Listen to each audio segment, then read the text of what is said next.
Hey, so I'm Dan, and I'm a manager at a software company. I work on our back-end system, so it's like really, really big data. Yeah, so my wife, her name is Amy. We have two kids. It's Billy, he's 4 years old, and Heather, who is 2. Wow, that's it's not the easiest ages. Not exactly. Tell me about what are they like? What are your kids like? Oh, I mean, they're lots of fun.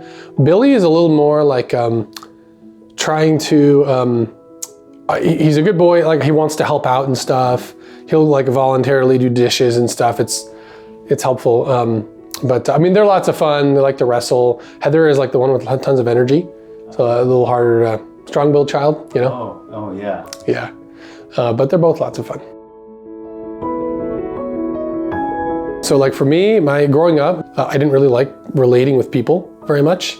I really liked like computers, you know, video games, media. That cool going into college, really my vision of life was get into like software stuff, computers, right? Because I knew how to deal with those. And then like go live, graduate, get a job, maybe a remote job, go live in like some nice cabin in the Rockies somewhere with internet, fast internet, right? And kind of get away from people. That's really what my vision of life was. So this totally was not like what I imagined myself doing later in the future.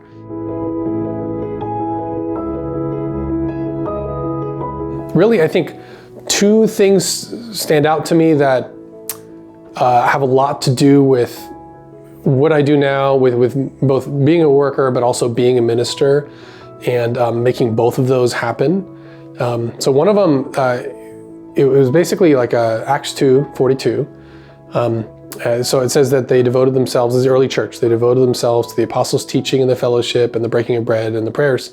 And I think what stood out for me, there's a lot there about like, community and doing things together, but for me, that word devoted really stood out because I'm like, devotion just means you're paying a cost for something, really, right?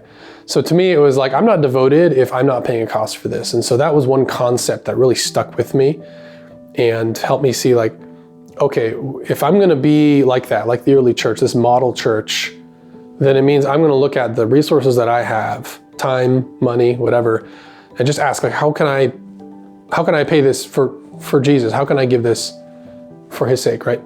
And I think the other thing that sort of stuck out to me was from 1 Corinthians 10:31, where Apostle Paul talks about in all that you do, whether you eat or drink, do all to the glory of God. And I remember that was more like when I was graduating college. And I remember having a friend who was graduating at the same time, and we were having a bit of a debate about this because he was using verses like that to justify really investing in his career at the time, at the expense of ministry and at the expense of serving God. And trying to say, oh no, this is totally fine, this is okay. And I just felt like total opposite on a verse like that. I looked at it and I'm like, no, in context, 1 Corinthians 10 this is all about like doing all you can, like, and using the resources you have to glorify God. And so I knew that I wanted to do that. And that meant, if it meant like, my career or whatever, I wanted to make sure that what I'm doing with this is also, I'm gonna be serving God with that in the long run. So I think these concepts really help me with like, how am I gonna look at and evaluate my time, my money, basically whatever is kind of a free resource for me, so that I can really use that for what Jesus would want me to do with it.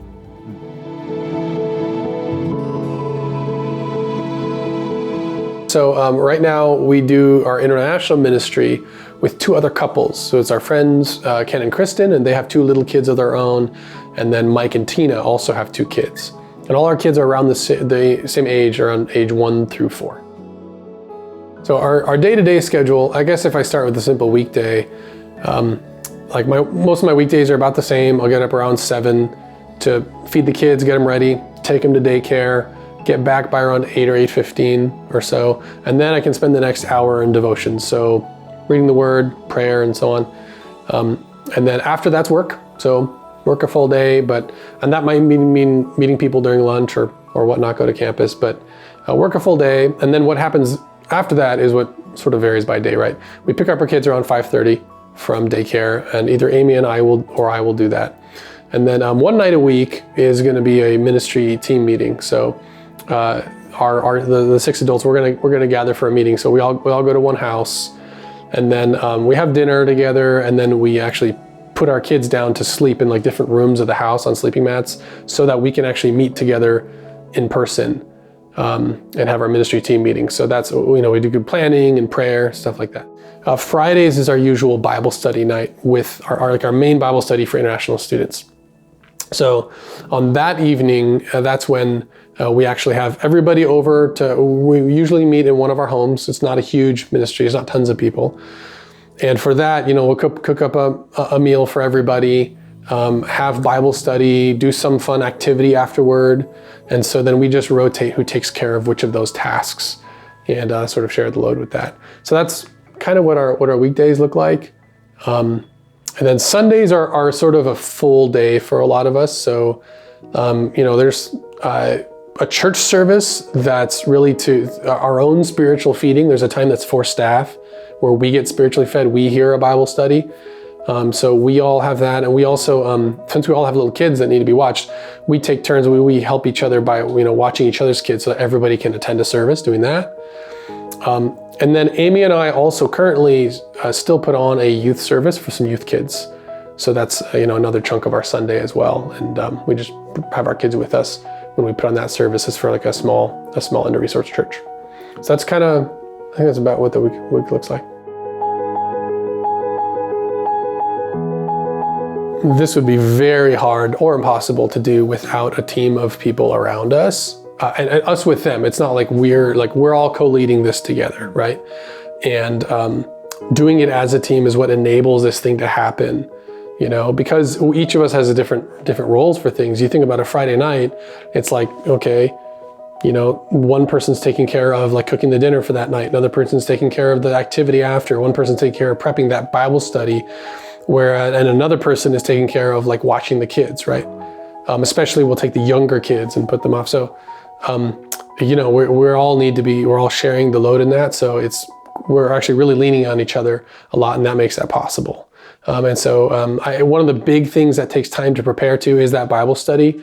We want it to be good for the students who come and impactful. So my friend Mike and I are the ones switching off teaching that Bible study. So I'm teaching every other week. And when I am preparing it, it's maybe 3 to 6 hours of prep time. And so, yeah, it's like we wouldn't be able to do these things if we were by ourselves.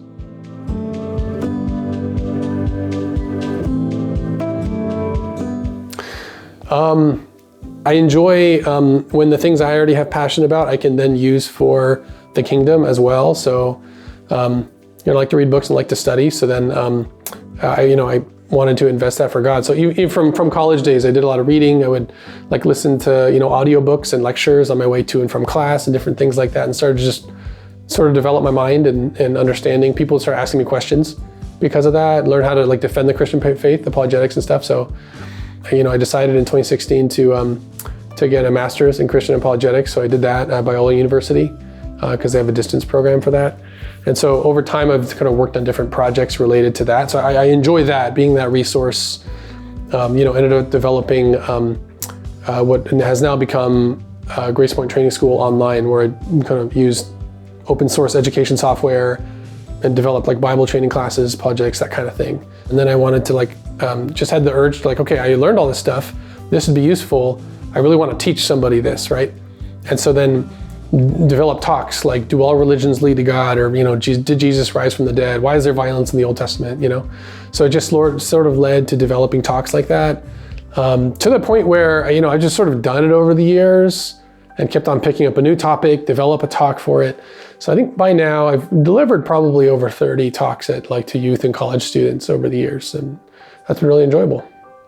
But then I think when it comes to like the primary motive for the ministry that I'm doing right now, it's first off when there's just people who, especially international students, so many of them have never even heard of what the gospel is. They don't know that word. They maybe have never seen a Bible before, some of them, So some of them is really fresh, and I get to actually explain what Christianity is about. And when I tell them things like salvation for a Christian, the truth is salvation is free, and that blows them away. That is so awesome to see. They're like, there's no way, right? Because they don't understand religion like that. So there's that. I get to expose them to that, and we get to see people become Christian who have never even heard this before, never gotten exposure. And so it's the same with some of these students. They become Christian, and then, not only do they become Christian, they start to want to do what we do alongside us, and that their priorities start to change. They start to, really live faithfully. When they start doing that, and they start to appreciate, actually, when I'm serving others, this is where real joy is. That is so cool to see. So.